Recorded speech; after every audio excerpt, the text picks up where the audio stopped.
noite a todos e todas. É uma satisfação poder compor essa mesa nessa tarde e noite no IAB. Queria agradecer penhoradamente a vinda do Dr. Pederneira, que nos brindou com essa palestra que a todos enriqueceu, trazendo uma reflexão muito o que é a nossa percepção da matéria e, sobretudo, podendo nos mostrar um pouco da sua experiência, que é uma experiência vasta no campo da discussão de ideias acerca da responsabilidade do adolescente, do menor, especialmente nesse momento em que a Convenção dos Direitos completando 30 anos. Eu sou advogado criminalista. Eu queria, antes de tudo, fazer minhas as palavras da doutora Kátia acerca das considerações de qualidades da nossa presidente, que não está mais aqui, mas eu reitero tudo que foi dito, porque nunca é demais falar bem de Rita Cortez. Ela significa para a gente, tem um simbolismo muito grande para todos nós, o fato da Rita ser presidente do IAB. Cumprimento na pessoa da Kátia a todas as mulheres aqui presentes, cumprimento na pessoa do Dr. Roberto Alves, a todos os homens aqui presentes, e vou fazer breves considerações, Kátia. Porque quando nós temos um convidado, essa é uma questão que eu vou trazer para um campo um pouco mais intimista. Quando nós convidamos alguém à nossa casa, alguém que vem de fora, alguém que vem de longe, normalmente nós mostramos a nossa casa, mostramos os cômodos. Olha, aqui onde nós jantamos, aqui onde nós realizamos as nossas refeições. Portanto, é comum, é muito comum, quando nós trazemos alguém de fora, que nós possamos proceder dessa forma, fazendo apresentações. E é nesse sentido, doutor Pederneira, que eu vou, em breves palavras, fazer uma apresentação ao senhor. Uma apresentação vazia de paixões, uma apresentação divorciada de sentimentos ideológicos, mas que é uma apresentação que eu traduzo num suplico a Vossa Excelência, para que Vossa Excelência, retornando às suas funções de presidente do Comitê da Criança da ONU, leve aos seus pares, leve às elevadas considerações dos membros daquela organização internacional um pouco do que se passa no Brasil contemporâneo. Eu sei que o senhor está no Brasil a convite nosso e de outras instituições, mas sempre na perspectiva de um pesquisador, de um investigador, de um conhecedor do assunto sobre o qual se debruça. Acontece que, desde a redemocratização do Brasil, e como muito bem dito pela minha querida amiga Kátia, nós vivemos aqui um período de um pouco mais de 25 anos de pesada, dura e violenta ditadura, mas desde a redemocratização nós não vivenciamos momentos tão intensos de instabilidade institucional no nosso país. Eu repito, não trago as minhas palavras com qualquer conotação ideológica, com qualquer conotação apaixonada sobre o debate. Trago, sim, com muito senso crítico, com a percepção de quem atua há 28 anos, especificamente na advocacia criminal. O Brasil é um país hoje absolutamente polarizado, onde prepondera um maniqueísmo raso e barato, onde aqueles que detêm o poder, e aqui eu faço até justiça em relação aos que detêm o poder, chegaram ao poder através do voto livre e direto. Mas o discurso que conduziu essas pessoas ao poder foi um discurso de ódio, um discurso de vingança e um discurso, sobretudo, de desrespeito às diferenças. O Brasil tem o seu alicerce social, institucional e político na nossa Carta Magna. a Constituição Brasileira de 1988, que é exemplo da Convenção, também tem 30 anos, completou 30 anos no ano passado. Essa Constituição, chamada de Constituição Cidadã, ela tinha como principal objetivo colocar o ser humano, nós, homens e mulheres, na centralidade da ordem jurídica. Ou seja, a dignidade da pessoa humana deveria ser o mais importante bem da nossa nação. Mas a partir do momento em que a nossa nação brasileira se dividiu, deteriorando valores que se possam enxergar no outro, a pessoa humana, o ser humano, pessoas como nós, foram alijadas dessa condição de centralidade e não se vê mais no outro o sentimento de solidariedade, de humanismo e de compaixão. Hoje, trazendo essa ideia para aquilo que é o principal viés da sua carreira, hoje nós somos uma fábrica de matar gente, sobretudo pessoas negras, pobres e residentes de bairros periféricos. O que acontece no Brasil contemporâneo é um verdadeiro genocídio. Se o senhor não sabe disso, não tem obrigação de saber, não é brasileiro, não convive com a nossa mídia diariamente, nos últimos 20 dias posso dizer que, minimamente, 20 crianças, jovens, menores de idade, foram brutalmente assassinadas no Brasil. Nenhuma dessas crianças, meus vizinhos, na Barra da Tijuca, nem na Zona Sul do Rio de Janeiro, da doutora Kátia.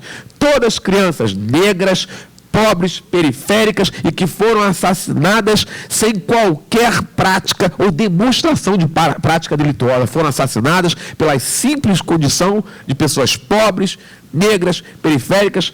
Ou seja, nós estamos revalidando, naturalizando uma política de extermínio das nossas crianças, porque o Estado brasileiro é incapaz de produzir políticas públicas de transformação da realidade dessas crianças.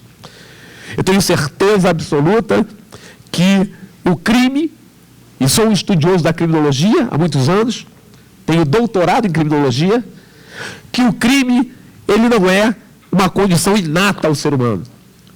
O crime, ele permeia a vida humana a partir de necessidades, oportunidades e outras questões. Prova disso, que ninguém nessa sala, nesse recinto, nesse momento, pensa, cogita da prática de um crime. Não somos criminosos natos. Não é inata a nossa essência, não é inata a nossa condição humana sermos criminosos. Não. Mas esses jovens brasileiros que eventualmente se conduzem para a prática criminosa estão fazendo por absoluta falta de perspectiva, falta de possibilidade, muitas vezes num sentido famélico, muitas vezes porque lhes falta o básico para a subsistência humana.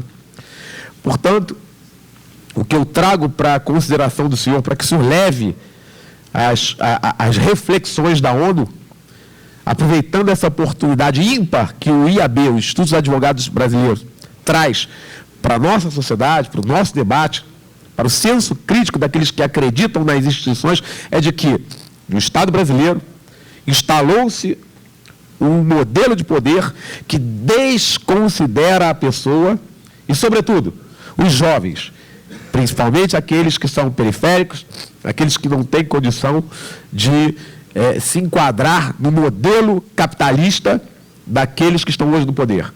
Temos hoje um governador de Estado, a rigor eu não deveria falar especificamente do Estado, porque discutimos questões que extrapolam, que transcendem o Estado, mas vale essa reflexão, na medida em que o governador do Estado do Rio de Janeiro é o governador de uma cidade que está inserida no rol de uma das 20 maiores metrópoles do planeta. Dentre as 20 maiores metrópoles do planeta, 2 estão no Brasil, Rio de Janeiro e São Paulo. Portanto, o governador desse estado, ele, em praça pública, com transmissão ao vivo e simultânea para todo o Brasil, celebra como se fosse um gol de futebol. O senhor conhece futebol? Os uruguaios gostam tanto de futebol quanto o brasileiro. Celebra a morte de pessoas como se fosse um gol de Copa do Mundo. Em praça pública, via internet, via satélite para todo o Brasil, quando um jovem periférico, negro, já dominado numa ação criminosa dentro de um ônibus, numa das maiores pontes do Brasil, a Ponte Rio-Niterói, que liga duas grandes cidades do Rio de Janeiro, esse governador faz valer um projeto dele, que é um projeto político, da instalação de snipers, assassinos profissionais, pagos pelo dinheiro do contribuinte para assassinar pessoas que estejam supostamente em estado de flagrante delito. Portanto, ele deu a ordem para que um sniper assassinasse um jovem que já estava rendido. E vejam, uma peculiaridade. Para quem sabe o que é o sniper e a atuação do sniper, sabe que o sniper define o jogo, assim como o batedor do pênalti, com um único tiro. Você nunca viu um pênalti com 2 chutes, com 3 chutes, como você nunca viu alguém se suicidar com 2, 3, 4 tiros. É um e acabou. O sniper carioca do governador Wilson Witzel, se muito mais apropriadamente deveria se chamar Wilson Auschwitzel. O governador determina que o sniper atire e esse sniper dá 6 tiros. 1, 2, 3, 4, 5, 6. Em seguida, esse governador baixa de helicóptero e começa a comemorar como se fosse um gol. Essa é a reflexão que eu gostaria que o senhor levasse à ONU. O Brasil está polarizado, o Brasil está dominado por um sentimento de pessoas que se apropriaram de um discurso de ódio e que, para que o mundo saiba, eu venho falando isso por vários lugares do Brasil, me propus a isso há pouco mais de 2 ou 3 anos, levar esse discurso para todo o Brasil. O governo brasileiro, o governo federal brasileiro, atingiu o seu desiderato político de eleição baseado num discurso em que o estereótipo era fazer armas com a mão, demonstrar para os jovens, para as mulheres, para os idosos, para a sociedade em geral, que possuir armas, atirar, era um ato de macheza, valentia e de subjugar o outro. O outro é menos que eu. É muito importante para esse governo, para o poder constituído no Brasil hoje, mostrar que o outro é menos que eu. Mostrar que o outro não é igual a mim, que eu posso mais que ele. Portanto, o Brasil perdeu o seu sentido temporariamente de nação una, de nação homogênea, de nação ligada por sentimentos viscerais que nos unem, e o Brasil está dividido. Nesse contexto, a criança e o adolescente têm sido relegados a segundo ou terceiro plano. Não há investimento, não há política pública e não há, sobretudo, sentimento humano de cuidado para com as nossas crianças. Essas eram as considerações que eu precisava fazer, como um suplício de alguém de alguém que se dedica à causa criminal, conhece as questões da criminologia e sabe que o jovem brasileiro é um jovem promissor, é um jovem de talento, é um jovem inteligente, é um jovem carinhoso, é um jovem produtivo, mas que é relegado a segundo plano, é relegado à condição subhumana no Brasil, subhumana, especialmente destacando aqui, aspas, as últimas considerações do presidente da República, que disse, no contexto e no cenário internacional, que ninguém passa fome no Brasil. Essa é uma frase permeada de um sentido de disfarçatez, de uma imoralidade, de desumanidade. Basta nós sairmos, e o senhor vai sair daqui a pouco comigo desse prédio.